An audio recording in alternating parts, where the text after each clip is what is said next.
ಬೆಂಗಳೂರಿನಿಂದ ಎಸ್ಕೇಪ್ ಆಗಿದ್ದು ಯಾಕೆ ಗೊತ್ತಾ? ಹಾಗಾದ್ರೆ ಡಿ ಗ್ಯಾಂಗ್ನ ಸದಸ್ಯರು ಪೊಲೀಸರ ಮುಂದೆ ಇದೇ ವಿಚಾರವಾಗಿ ಕಾರ್ತಿಕ್ ಅಲಿಯಾಸ್ ಕಪ್ಪೆ ಕಕ್ಕಿದಂತಹ ಸತ್ಯ ಇದೆ.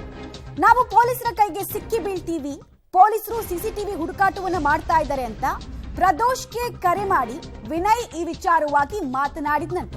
ಈ ವಿಚಾರ ಕಾರ್ತಿಕ್ ಗಮನಕ್ಕೂ ಕೂಡ ಬಂದಿತ್ತು. ಹೀಗಾಗಿ ಮೈಸೂರಿಗೆ ಈ ಡಿ ಗ್ಯಾಂಗ್ನ ಸದಸ್ಯರು ಎಸ್ಕೇಪ್ ಆಗ್ತಾರೆ, ಸೇಫ್ ಶೆಲ್ಟರ್ ಮೈಸೂರಿನಲ್ಲಿ ಸಿಗಬಹುದು ಅನ್ನೋ ನಿಟ್ಟಿನಲ್ಲಿ ಕೊಡಬಾರದ ಚಿತ್ರಹಿಂಸೆಯನ್ನ ಕೊಟ್ಟು ಕೊಂದು ಮುಗಿಸಿ ದುಡ್ಡಿನ ಮೂಲಕ ಎಸ್ಕೇಪ್ ಆಗ್ಬೋದು ಈ ಪ್ರಕರಣದಿಂದ ಅಂತ ಅಂದುಕೊಂಡಂತಹ ಗ್ಯಾಂಗ್ನ ಲೆಕ್ಕಾಚಾರ ಕೆಲವೇ ಗಂಟೆಗಳಲ್ಲಿ ಉಲ್ಟಾ ಆಗಿತ್ತು. ಇದರ ಪರಿಣಾಮ ತನಿಖೆಯ ಬೊಟ್ಟು ಅಥವಾ ತನಿಖೆಯ ಮುಳ್ಳು ತಮ್ಮ ಕಡೆಗೆ ಯಾವಾಗ ತಿರುಗ್ತಾ ಇದೆ ಅನ್ನೋದು ಗೊತ್ತಾಯ್ತು ಗ್ಯಾಂಗ್ನ ಸದಸ್ಯರಿಗೆ. ಅವರು ಸ್ಪ್ಲಿಟ್ ಆಗೋದಕ್ಕೆ ಮುಂದಾಗ್ತಾರೆ. ಕಾರಣ ಪೊಲೀಸರು ಸಿಸಿಟಿವಿಯ ಫುಟೇಜಸ್ ಅನ್ನ ಚೆಕ್ ಮಾಡ್ತಾ ಇದ್ದಾರೆ, ವಾಚ್ ಮಾಡ್ತಾ ಇದ್ದಾರೆ. ಯಾರ್ಯಾರ ಮೂಮೆಂಟ್ಸು ರಾಜಕಾಲುವೆ ಹತ್ರ ಶವ ವಿಲೇವಾರಿ ಮಾಡಬೇಕಾದ್ರೆ ಆಗಿದೆ, ಜೊತೆಗೆ ಯಾರಿಗೆ ಸಂಬಂಧಪಟ್ಟಂತಹ ವೆಹಿಕಲ್ಸ್ ಅನ್ನೋದನ್ನೆಲ್ಲ ಚೆಕ್ ಮಾಡ್ತಾ ಇದ್ದಾರೆ ಅನ್ನೋದು ಯಾವಾಗ ತನಿಖೆಯ ಆಯಾಮದ ಬಗ್ಗೆ ಈ ಆರೋಪಿಗಳಿಗೆ ಗೊತ್ತಾಯ್ತು, ಬೆಂಗಳೂರಿನಿಂದ ತಲೆಮರೆಸಿಕೊಳ್ಳೋದಕ್ಕೆ ಪ್ರಯತ್ನ ಪಡ್ತಾರೆ. ಮೊದಲೇ ಐಪಿಸಿ ಸೆಕ್ಷನ್ 201 ಯಾಕೆ ಇವ್ರ ಮೇಲೆ ಅಟ್ರಾಕ್ಟ್ ಆಯ್ತು ಅನ್ನೋದನ್ನ ನಾವು ಗಮನಿಸ್ತಾ ಇದ್ವಿ. ಸಾಕ್ಷಿನಾಶ ಹಾಗೂ ಪ್ರಕರಣದಿಂದ ತಲೆಮರೆಸಿಕೊಳ್ಳೋದಕ್ಕೂ ಕೂಡ ಒಂದು ಹಂತದಲ್ಲಿ ಪ್ರಯತ್ನವನ್ನ ಪಟ್ಟಿದ್ರು ಸದಸ್ಯರು. ಡೀಟೇಲ್ಸ್ ಕೊಡ್ತಾರೆ, ನೇರ ಸಂಪರ್ಕದಲ್ಲಿ ಜಾಯಿನ್ ಆಗ್ತಾ ಇದ್ದಾರೆ ಮುರಳಿ. ಸೇಫ್ ಹೌಸ್ ಬೆಂಗಳೂರು ಅಲ್ಲ ಮೈಸೂರು ಆಗತ್ತೆ ತಮಗೆ ಅಂತ ಈ ಸದಸ್ಯರಿಗೆ ಅನಿಸಿದ್ದು ಯಾಕೆ? ಮತ್ತು ಸಿಕ್ಕಿ ಬೀಳ್ತೀವಿ ಅನ್ನೋ ಭಯ ಯಾವಾಗ್ಲಿಂದ ಸ್ಟಾರ್ಟ್ ಆಯ್ತು? ಏನೇನ್ ಕಾನ್ವರ್ಸೇಷನ್ ಆರೋಪಿಗಳ ನಡುವೆ ಈ ಅಂತರದಲ್ಲಿ ಆಯ್ತು ಅಂತ?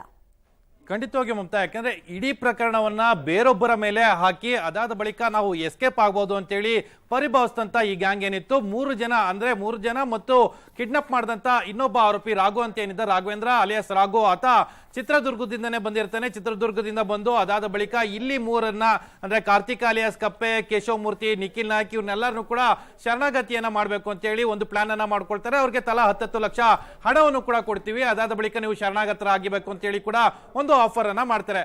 ಆಫರ್ ಅನ್ನ ಮಾಡಿದಾಗ ಅವ್ರಿಗೆ ಒಂದಷ್ಟು ಹಣವನ್ನ ಮುಂಗಡ ಹಣವನ್ನು ಕೂಡ ಕೊಟ್ಟಿರ್ತಾರೆ. ಮುಂಗಡ ಹಣವನ್ನ ಕೊಟ್ಟ ಬಳಿಕ ಅವರೆಲ್ಲರೂ ಕೂಡ ಪೊಲೀಸರ ಮುಂದೆ ಶರಣಾಗ್ಲಿಕ್ಕೆ ಹೋಗೋ ಸಂದರ್ಭದಲ್ಲಿ ವಿನಯ್ ಮತ್ತು ನಂದೀಶ್ ಮತ್ತು ನಾಗರಾಜ್ ಇವರೆಲ್ಲರೂ ಕೂಡ ಅವರನ್ನ ಹಿಂಬದಿಯಿಂದ ಸ್ಕಾರ್ಪಿಯೋ, ಅಂದ್ರೆ ಅವರೆಲ್ಲರೂ ಆರೋಪಿಗಳೆಲ್ಲ 4 ಜನ ಆರೋಪಿಗಳೇನಿರ್ತಾರೆ, ಅವರು ಆಟೋದಲ್ಲಿ ಕಾಮಾಕ್ಷಿಪಾಳ್ಯ ಪೊಲೀಸರ ಮುಂದೆ ಶರಣಾಗರಕ್ಕೆ ಹೋಗ್ತಾರೆ. ಆ ಸಂದರ್ಭದಲ್ಲಿ ಸ್ಕಾರ್ಪಿಯೋ ಕಾರ್ನಲ್ಲಿ ಇವರು ಫಾಲೋ ಅಪ್ ಅನ್ನ ಮಾಡ್ತಾರೆ. ಫಾಲೋ ಅಪ್ ಅನ್ನ ಮಾಡಿ ಸರಿಸುಮಾರು 5:30 ಸಂದರ್ಭದಲ್ಲಿ ಈ 4 ಜನ ಆರೋಪಿಗಳು ಪೊಲೀಸರ ಮುಂದೆ ಶರಣಾಗತರ ಆಗುವಂತದ್ದು.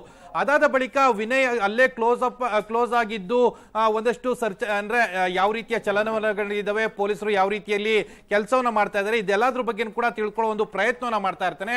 ಪ್ರಯತ್ನವನ್ನ ಮಾಡ್ತಾ ಇರೋ ಸಂದರ್ಭದಲ್ಲಿ ಪೊಲೀಸರಿಗೆ ಆಗಾಗ್ಲೇ ಅನುಮಾನ ಶುರುವಾಗಿರ್ತದೆ. ಯಾಕೆಂದ್ರೆ ಈ ಹತ್ಯೆಯನ್ನ ಮಾಡಿರುವಂತದ್ದು ಈ 3 ಜನ ಅಲ್ಲ, ಬೇರೆ ಯಾರೋ ಇದ್ದ ಹತ್ಯೆಯನ್ನ ಮಾಡಿದ್ದಾರೆ. ಅದಕ್ಕೆ ಪೂರಕವಾಗಿ ಇವರನ್ನ ಶರಣಾಗತರನ್ನಾಗಿ ಮಾಡ್ತಾ ಇದ್ದಾರೆ.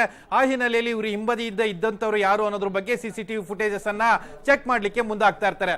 ಆ ಸಂದರ್ಭದಲ್ಲಿ ವಿನಯ್ ಏನಿರ್ತಾನೆ, ಆತನ ಹೊರಗಡೆಯಿಂದ ಪೊಲೀಸರು ಈ ರೀತಿಯ ಸಿಸಿಟಿವಿ ಫುಟೇಜಸ್ ಅನ್ನ ನೋಡ್ತಾ ಇದ್ದಾರೆ ಅಂತ ಹೇಳಿ ಪ್ರದೋಷ್ಗೆ ಮಾಹಿತಿಯನ್ನ ನೀಡುವಂಥದ್ದು.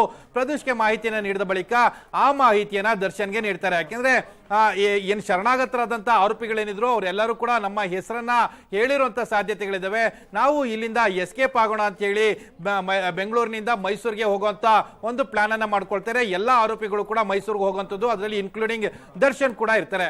ದರ್ಶನ್ ಇದ್ದ ಸಂದರ್ಭದಲ್ಲಿ ದರ್ಶನ್ ಯಾವ ರೀತಿಯಲ್ಲಿ ತಪ್ಪಿಸ್ಕೊಳ್ಬೇಕು, ಜೊತೆಗೆ ಅಕಸ್ಮಾತ್ ಪವಿತ್ರ ಗೌಡ ಮತ್ತು ನನ್ನ ಹೆಸರು ಬಂದ್ರೆ ಪವನ್ ಮತ್ತು ನಂದೀಶನ್ನ ಹೆಚ್ಚುವರಿಯಾಗಿ ಸರೆಂಡರ್ ಅನ್ನ ಮಾಡಿ ಅಂತೇಳಿ ಏನು ವಿನಯ್ ಮತ್ತು ಪ್ರದೋಷ್ಗೆ ಒಂದು ಕೆಲಸವನ್ನ ಕೊಟ್ಟಿರ್ತಾನೆ. ಕೆಲಸವನ್ನ ಕೊಟ್ಟ ಬಳಿಕ ಅದಾದ ಬಳಿಕ ನಡೆದಂತ ತನಿಖೆ ಏನಿತ್ತು, ಆ ತನಿಖೆಯ ಮೂಲಕ ಈ ಎಲ್ಲಾ ಆರೋಪಿಗಳನ್ನು ಕೂಡ ಪೊಲೀಸರು ಬಂಧನಕ್ಕೆ ಒಳಪಡಿಸುವಂತದ್ದು.